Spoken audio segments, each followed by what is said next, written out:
Hi, I'd like to talk to you about my impression of Hillary Clinton's 35 years of experience.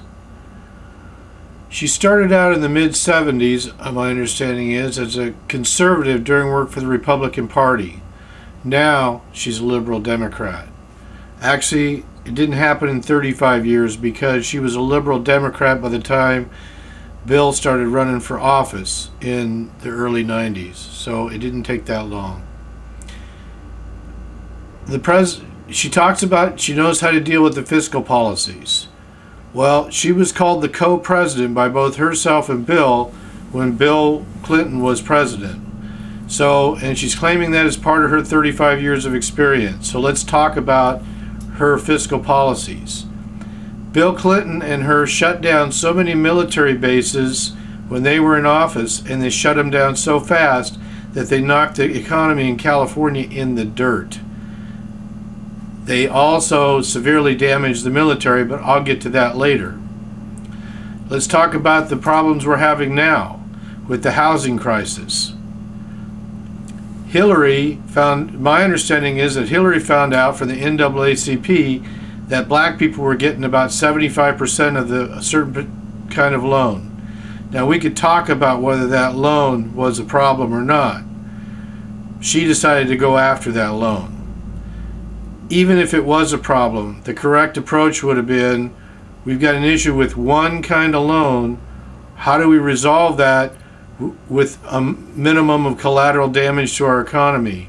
Instead, they went after these loans in such a way that basically the home lenders shut down all the loans, which knocked the housing market in the dirt also, financially. Well, there's a few ways you can really hamper the United States economy. One of them is if you could shut down housing coast to coast. About 1/3 of the industry in the United States is construction.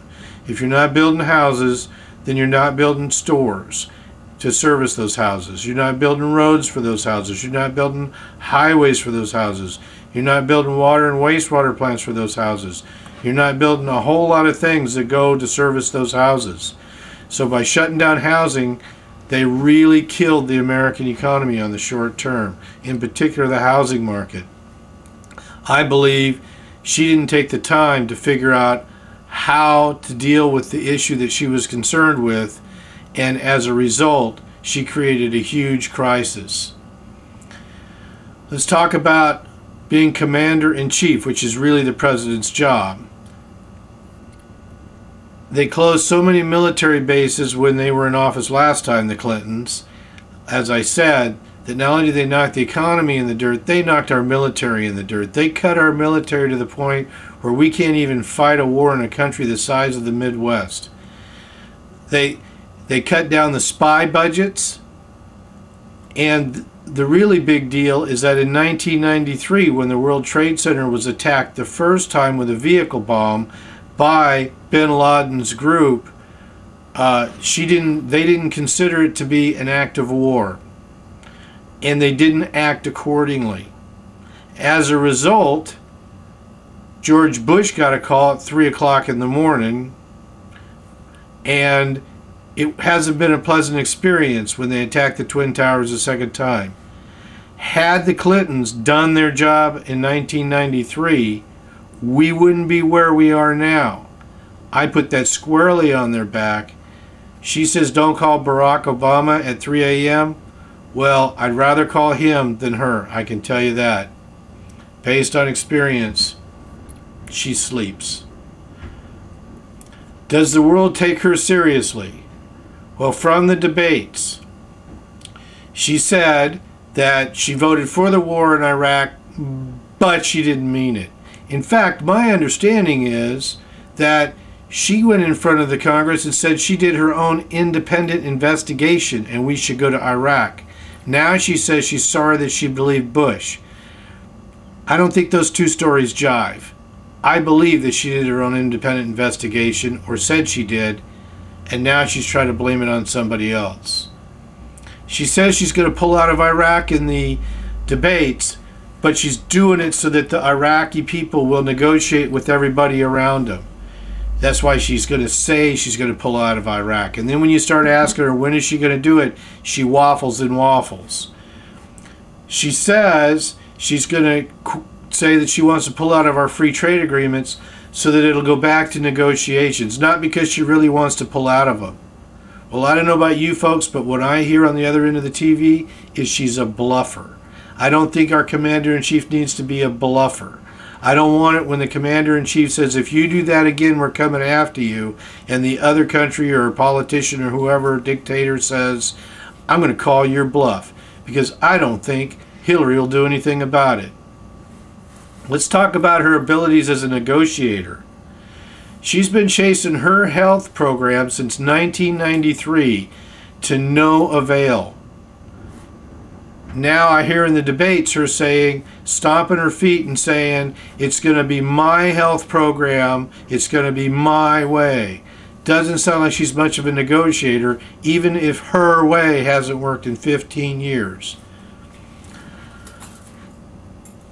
And let's talk about her whole concept that she can claim this 35 years of experience, even though a lot of it was spent as the wife of a governor and the wife of a president.